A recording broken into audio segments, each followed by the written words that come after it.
Sir సభ్యులు లక్ష్మణరావు గారు వారు లేవనెత్తినటువంటి అంశాల గురించి ఇన్ని ఖాళీలు ఉన్నాయంటే ఇంకా చాలా ఖాళీలు ఉన్నాయి, ఎప్పుడు పూర్తి చేస్తారు, చేసే ఆలోచన ఉందా అనేటువంటిది వారు అడిగినటువంటి ప్రశ్నలో ఇప్పటికే మీరు గుర్తించారు అధ్యక్ష. ఈ ప్రభుత్వం వచ్చినటువంటి మొట్టమొదటి రోజునే తొలి సంతకం డిఎస్సి ఉద్యోగాలు దాదాపు 16,500 ఉద్యోగాలను పూర్తి చేయడం మీద మా ప్రభుత్వం దృష్టి పెట్టింది అధ్యక్ష. గత 5 ఏళ్లుగా కేవలం ఏదో సచివాలయ వ్యవస్థలో ఏర్పాటు చేసింది తప్ప మిగిలిన వ్యవస్థలన్నింటినీ కూడా గత ప్రభుత్వం నిర్వీర్యపరిచినటువంటి సందర్భంలో ప్రాథమికంగా విద్యా వ్యవస్థని మనం బలోపేతం చేయాలి అన్నటువంటి ఉద్దేశంతోనే అత్యధిక ప్రాధాన్యతతో మా ముఖ్యమంత్రి గారు డిఎస్సి మీద తొలి సంతకాన్ని పెట్టడం జరిగింది. అట్లానే సభ ముందు ఒక విషయాన్ని పెట్టదలుచుకున్నాం అధ్యక్ష. మేము ఎన్నికల ముందు అనేక వాగ్దానాలు చేశాం. మా హ్యూమన్ రిసోర్సెస్ మినిస్టర్ గారు మా పక్కనే కూర్చున్నారు అధ్యక్ష. ఆయన పాదయాత్ర చేస్తూ చాలా మంది యువకులతో ఇంటరాక్ట్ అయ్యారు అధ్యక్ష. రకరకాల సమాజంలోని అన్ని వర్గాల ప్రజలతోనూ ఇంటరాక్ట్ అయినట్టుగానే యువకులతో కూడా ఆయన చాలా ఇంటరాక్ట్ అయ్యారు అధ్యక్ష. ఇవాళ ఆయన మా ప్రైవేట్ ఇంటర్నల్ డిస్కషన్స్లో కానీ క్యాబినెట్ డిస్కషన్స్లో కానీ ఎక్కడొచ్చినా కూడా ఆయన పదే పదే లేవనెత్తేటువంటి అంశం ఏదైనా ఉందంటే యువకులకి ఉద్యోగ కల్పన కానీ ఉపాధి కల్పన కానీ ఈ ప్రభుత్వ ప్రాధాన్యతగా ఉండాలి అనేటువంటిది ఆయన ఒక అజెండాగా చేసుకుని మాట్లాడుతూ ఉన్నారు అధ్యక్ష. సో స్పెసిఫిక్గా మా ప్రభుత్వానికి జాబ్ క్యాలెండర్ అనేటువంటిది త్వరలోనే ఇస్తాం. ఏ సమయంలో ఏ నెలలో ఏ రకమైనటువంటి ఉద్యోగాల కల్పన చేయబోతున్నాం అనేటువంటిది చదువుకునేటువంటి విద్యార్థులకి కూడా కన్వీనియంట్గా ఉండేటట్టు, ఏదో హడావిడిగా పిలిచి వాళ్ళని ఇబ్బంది పెట్టకుండా ఈ సంవత్సరం ఏం చేయబోతున్నాం, నెక్స్ట్ ఇయర్ ఏం చేయబోతున్నాం అనేటువంటిది చాలా అడ్వాన్స్డ్గా వాళ్ళకి దృష్టికి మేము జాబ్ క్యాలెండర్ రిలీజ్ చేయబోతున్నాం అన్నటువంటి విషయాన్ని సభ ద్వారా గౌరవ సభ్యులకు తెలియజేస్తున్నాను అధ్యక్ష. అట్లానే స్కూల్ ఎడ్యుకేషన్కి ఏ రకంగా ఉన్నాయన్నటువంటిది అడిగారు సభ్యుల్ని. నేను ఒకటే కోరుతున్నాము, శాఖల వారీగా కూడా మేము వివరాలు అందించాం. దయచేసి ప్రతిని మీరు చూడండి. ఇంకా ఏమైనా మీకు అనుమానాలు ఉంటే వ్యక్తిగతంగా మీరు అడిగిన సమాచారాన్ని కూడా మీ అందరికీ కూడా తెలియజేయడం జరుగుతుంది అధ్యక్ష. Thank you. Question number 13437 supplementary.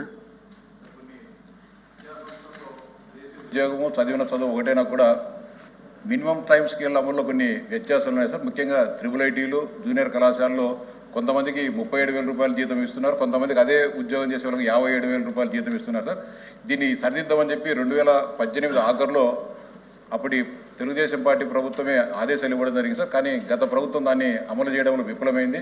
దయచేసి మీ ద్వారా గౌరవ ఆర్థిక మంత్రి గారికి విజ్ఞప్తి చేస్తున్నాం సార్. ఖచ్చితంగా మినిమం టైం స్కేలు అమలు చేయమని చెప్పి ఆ వ్యత్యాసాన్ని సరిదిద్దామని చెప్పి తమరి ద్వారా మంత్రి గారిని విజ్ఞప్తి చేస్తున్నాం సార్. గౌరవ సభ్యులు చెప్పినట్టు దీని మీద డెఫినెట్గా స్టడీ చేస్తాం అధ్యక్ష. ఎందుకనంటే ఈ ప్రశ్నని మినిమం టైం స్కేల్ మీద దీంట్లో ఎక్స్పెక్ట్ చేయలేదు కాబట్టి డెఫినెట్గా దాని మీద స్టడీ చేయిస్తాం. సంబంధిత శాఖ మంత్రితో కూడా దాన్ని చర్చించి ఆ సమస్యకు ఒక పరిష్కారం చూపించేటువంటి ప్రయత్నం తప్పకుండా చేస్తాం అధ్యక్ష. Question number 13437 minister for social welfare. అధ్యక్ష, మొదటి ప్రశ్న సమాధానం 2019-2024లో ఫీజు రియంబర్స్మెంట్ పథకం కింద లబ్ధి పొందిన మొత్తం విద్యార్థుల సంఖ్య 30,60,499.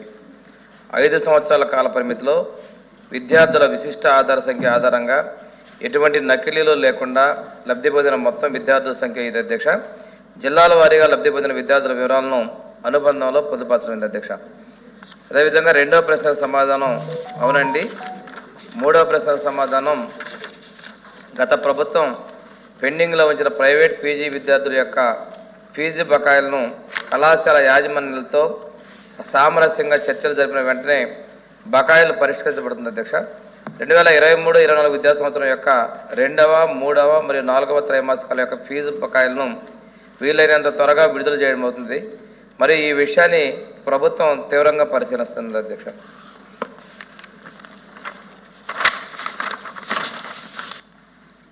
అధ్యక్ష, ప్రైవేట్, ఎయిడెడ్, అన్ఎయిడెడ్ కళాశాలలో చదివే పీజీ విద్యార్థులకు 2020-21 విద్యా సంవత్సరం నుంచి ఆనాటి ముఖ్యమంత్రి జగన్మోహన్ రెడ్డి విద్యా దీవెన, వసతి దీవెన నిలిపివేస్తూ జీవో నంబర్ 77 విడుదల చేశారు అధ్యక్ష. దీంతో 1.7 లక్షల మంది ఎస్సీ, ఎస్టీ, బీసీ, మైనార్టీ, అగ్రవర్ణాల్లోని పేద విద్యార్థులకు ఈ పథకం నిలిపివేయడంతో వారి ఉన్నత చదువులు చెరిపేసినట్లయింది అధ్యక్ష. దయవుంచి మంత్రి గారు ఈ ప్రభుత్వంలో దాన్ని పునరుద్ధరించమని కోరుతున్నాను అధ్యక్ష. అదేవిధంగా ఇంటర్మీడియట్ విద్యార్థులకు మధ్యాహ్న భోజన పథకం రద్దు చేశారు ఆనాటి ముఖ్యమంత్రి. దయవుంచి అది కూడా పునరుద్ధరించమని కోరుతున్నాను అధ్యక్ష. అదేవిధంగా చంద్రబాబు నాయుడు గారు ముఖ్యమంత్రి హోదాలో బెస్ట్ అలవెన్స్, అదేవిధంగా బెస్ట్ అవైలబుల్ స్కూల్ ఏర్పాటు చేసి 2,45,000 మంది ఎస్సీ, ఎస్టీ విద్యార్థులకు స్కూల్ ఏర్పాటు చేశారు అధ్యక్ష. నాణ్యమైనటువంటి విద్య అందిస్తే జగన్ రెడ్డి గారు ఆ పథకాన్ని రద్దు చేశారు అధ్యక్ష. దయవుంచి ఈ పథకాన్ని పునరుద్ధరించమని మీ ద్వారా మంత్రి గారిని రిక్వెస్ట్ చేస్తున్నాను. లక్ష్మణరావు. అధ్యక్ష, గత ప్రభుత్వం జియో నెంబర్ 77 అధ్యక్ష, ప్రైవేటు విద్యా సంస్థల్లో పీజీలు చదివే విద్యార్థులకి ఫీజు రియంబర్స్మెంట్ ఇవ్వకుండా అధ్యక్ష, ముఖ్యంగా ఎంఫార్మసీ, ఎంబీఏ, ఎంటెక్ ఉన్నదంతా ప్రైవేట్ కాలేజీలోనే అధ్యక్ష. విద్యార్థి సంఘాలు జియో నెంబర్ 77 రద్దు చేయాలని అనేక ఉద్యమాలు చేసిన అధ్యక్ష. మేమంతా కూడా బలపరిచాం. అందుకని మీ ద్వారా గౌరవ మంత్రి గారిని అడిగేది, జియో నెంబర్ 77ని రద్దు చేయండి, ఎప్పుడు రద్దు చేస్తారని కూడా మీ ద్వారా అడుగుతున్నాను అధ్యక్ష. ఓకే, మంత్రి గారు.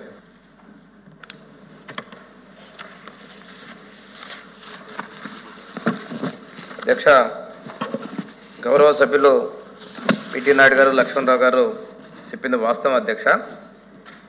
గత ప్రభుత్వంలో జీవో నంబర్ 77 తీసుకొని రావడం ద్వారా చాలామంది విద్యార్థులకి అన్యాయం జరిగింది వాస్తవం అధ్యక్ష. 2019-2024 విద్యా సంవత్సరంలో అర్హులై ఫీజు రింబర్స్మెంట్ చెల్లించబడని విద్యార్థుల సంఖ్య అధ్యక్ష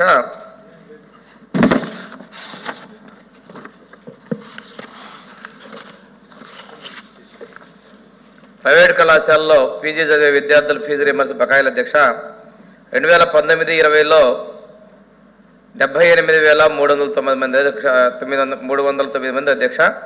2020-21లో 38,623 అధ్యక్ష. 2021-22లో 2,525 అధ్యక్ష. మొత్తం మీద 1,19,437 మంది విద్యార్థులకి 475.08 కోట్ల రూపాయలని ప్రభుత్వం బకాయిల కింద ఉంచింది అధ్యక్ష. అదేవిధంగా 18-19 కూడా ప్రభుత్వం మారే టైంకి ఉన్నటువంటి వాటి అన్నింటినీ కలుపుకుంటే 644 కోట్ల రూపాయలు బకాయిలు పడినమాట వాస్తవం అధ్యక్ష. ఇక్కడ ఫీజు రియంబర్స్మెంట్ వీళ్ళు నిలిపివేయటం వల్ల, అదేవిధంగా వసతి దీవెన కూడా ఈ ప్రభుత్వంలో, గత ప్రభుత్వంలో పెండింగ్ పెట్టారు అధ్యక్ష. ఎప్పుడూ కూడాను 50% మించి విడుదల చేయలేదు అధ్యక్ష. 2019-20 నుంచి 2022-23 వరకు వరుసగా ప్రతి సంవత్సరం కూడా 50% వసతి దీవెన విడుదల చేయడం జరిగింది అధ్యక్ష. 23-24 సంవత్సరానికి 100% కూడా విడుదల చేయలేదు అధ్యక్ష. మొత్తం మీద కూడా ఇప్పటికి విడుదల చేస్తున్న మొత్తం 4,785.12 కోట్ల రూపాయలు విద్యార్థులకు బకాయిలు ఉన్నాయి అధ్యక్ష. వాస్తవంగా చూస్తే అధ్యక్ష చాలా దారుణమైన పరిస్థితుల్ని విద్యార్థులు ఫేస్ చేశారు అధ్యక్ష. ఫీజు బకాయిలు ఉన్నందువల్ల కళాశాలలో ఫీజులకు ఎగ్జామ్ ఫీజు చెల్లించుకోవడం కానీ, అదేవిధంగా తీసిన సర్టిఫికేట్లు కళాశాల యాజమాన్యం ఇవ్వకపోవడం కూడా జరిగింది అధ్యక్ష. ఇది సీరియస్గా ప్రభుత్వం దృష్టికి తీసుకున్నాం అధ్యక్ష. పరిశీలన చేసి ఆ కాలేజ్ యాజమాన్యాలతో కూడా నెగోషియేట్ చేసి వీలైనంత తొందరగా ఈ బకాయిలు చెల్లించే విధంగా ప్రభుత్వం చిత్తశుద్ధి ఉంది అధ్యక్ష. మీరు ఒక్కసారి అడగాలి, ప్రతిదానికి మీరు 2-3 సప్లిమెంట్లు అడిగితే ఎలాగా? అడగండి సార్. గతంలో విద్యా దీవెన కానీ, వసతి దీవెన కానీ, ఫీజు రింబర్స్మెంట్ విద్యార్థుల తల్లిదండ్రుల అకౌంట్లో వేసేవారు సార్. దాంతో చాలా కాలేజీలకు కానీ ఇబ్బందికరమైన పరిస్థితి. ఇప్పుడు మంత్రి గారు చెప్పినట్టు సర్టిఫికెట్లు ఇవ్వకపోవడానికి కారణం అంతా అది సార్. ఈ ప్రభుత్వం వచ్చిన తర్వాత మననే పత్రికలను చూసాం సార్. ఖచ్చితంగా కాలేజీ యాజమాన్యాల అకౌంట్లలోకే ఫీజు రింబర్స్మెంట్ కానీ, వసతి దీవెన ఇవన్నీ ఏదైతే ప్రభుత్వం ద్వారా ఆర్థిక సాయం అందుతుందో అవి చేస్తామని చెప్పారు సార్. దానికి ప్రభుత్వం ముఖ్యమంత్రి గారికి ధన్యవాదాలు చెప్తున్నాం సార్. దానిపైన కూడా మంత్రి గారు స్పష్టత ఇస్తే బాగుంటుంది. అధ్యక్ష, ఇది గౌరవ సభ్యులు చెప్పిన విషయం మేము అందరం కూడా గమనించాం అధ్యక్ష. మా నాయకులు లోకేష్ గారు పాదయాత్రలు చేసేటప్పుడు కూడా ఇవి చాలా మంది రిప్లై చేయడం జరిగింది అధ్యక్ష. గౌరవ ముఖ్యమంత్రి గారితో చర్చించి వీలైనంత వరకు కూడా అకౌంట్లో వేసేందుకు మేము చర్యలు తీసుకునే ముందుకు వస్తాం అధ్యక్ష. చిరంజీవి గారు. అధ్యక్ష, ఈరోజు ఆంధ్రప్రదేశ్ రాష్ట్రాన్ని పరిశీలిస్తే ముఖ్యంగా హైయర్ ఎడ్యుకేషన్లో ఒకవైపు పీజీ విద్యార్థులకి ఈ ఫీజు రియంబర్స్మెంట్ లేకపోవడం వల్ల రోజు రోజుకి అడ్మిషన్లు పడిపోతున్నాయి. మరొక వైపు గత 5 సంవత్సరాల నుంచి హైయర్ ఎడ్యుకేషన్లో కనీసం ఒక్క అసిస్టెంట్ ప్రొఫెసర్ కానీ అసోసియేట్ ప్రొఫెసర్ కానీ ఒక్క పోస్ట్ కూడా తీయలేదు అధ్యక్ష. గతంలో చంద్రబాబు నాయుడు గారు ముఖ్యమంత్రిగా ఉన్నప్పుడు ఏపీపీఎస్సీ ద్వారా ఒక ఎగ్జామ్ పెట్టారు దీనికి. సో దీని మీద ఒక కోర్టు ఇష్యూ ఉండడం వల్ల ఇప్పటికే ఆగిపోయి ఉంది అధ్యక్ష. సో దయచేసి ఈరోజు గౌరవ హెచ్ఆర్డి మంత్రి గారు ఉన్నారు, అట్లాగే మన సంక్షేమ శాఖ మంత్రి గారు ఉన్నారు. ఇద్దరు మంత్రులకి కూడా మేము కోరేది ఏంటంటే రోజు రోజుకి ఆంధ్రప్రదేశ్ రాష్ట్రంలో ఉన్నత విద్యలో ప్రమాణాలు పడిపోతున్నాయి కాబట్టి ఒకవైపు ఇటు పీజీ విద్యార్థులకి ఫీజు రియంబర్స్మెంట్ని అందిస్తూ మరొక వైపు విశ్వవిద్యాలయాల్లో ఈ అసిస్టెంట్ ప్రొఫెసర్ పోస్టులు ఏవైతే ఉన్నాయో అవి రాజకీయ ప్రలోభాలకి లోను కాకుండా నాణ్యత కలిగిన ముఖ్యంగా అర్హత కలిగిన ప్రొఫెసర్లందరినీ నియమించి ఆంధ్రప్రదేశ్ రాష్ట్రంలో విశ్వవిద్యాలయాలకి పూర్వస్థాయిని తీసుకురావాలని మీ ద్వారా నేను కోరడం జరుగుతుంది అధ్యక్ష. Thank you. మంత్రి గారు. అధ్యక్ష, గౌరవ సభ్యులు చెప్పింది వాస్తవం అధ్యక్ష. విశ్వవిద్యాలయాల్లో రాజకీయ ప్రభావాలు విపరీతంగా గత ప్రభుత్వంలో వేరైపోయాయి అధ్యక్ష. వాటన్నిటిని కూడా సంబంధించి విశ్వవిద్యాలయాన్ని విద్యార్థులకి అభ్యసించే విధంగా కేంద్రాలుగా వాళ్ళని సమాజానికి పౌరులుగా తీర్చిదిద్దే విధంగా చర్యలు చేపడతాం అధ్యక్ష. ఖాళీల భర్తీ విషయంలో ఇందాకనే మన గౌరవ సభ్యులు గౌరవ మంత్రి గారు చెప్పడం జరిగింది అధ్యక్ష. ఈ ప్రభుత్వం వచ్చిన వెంటనే 16,500 మంది ఉపాధ్యాయుల నియామకం చేపడుతుంది అధ్యక్ష. అదేవిధంగా యూనివర్సిటీలో మిగిలిపోయినటువంటి ఏదైతే గౌరవ సభ్యులు కోరారో ఆ ఉద్యోగాలను కూడా మనం ముఖ్యమంత్రి గారి దృష్టికి తీసుకొని సంబంధిత శాఖ మంత్రి గారి దృష్టికి తీసుకెళ్లి భర్తీ చేసే విధంగా చర్యలు తీసుకుంటాం అధ్యక్ష. Question number 13416 minister for water resources.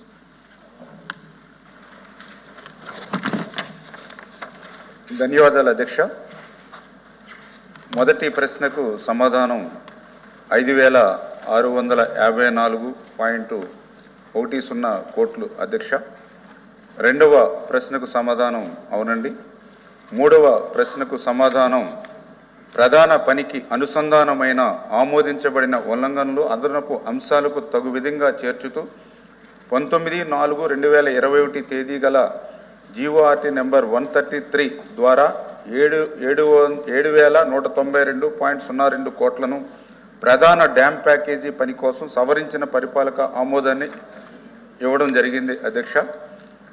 అంతేకాక 10/4/2023 తేదీ గల జీఓఆర్టీ నెంబర్ 138 ద్వారా 2,020.05 కోట్ల మొత్తానికి ప్రస్తుత ఎస్ఓఆర్ 2022-23తో పాటు గ్యాప్ 2 మొదలైన వాటిలో దెబ్బతిన్న డయాఫ్రమ్ వాళ్లకు స్కోర్ ట్రీట్మెంట్ మెరుగుదలల పనుల కోసం పరిపాలక మంజూరుని ఇవ్వడం జరిగింది అధ్యక్ష.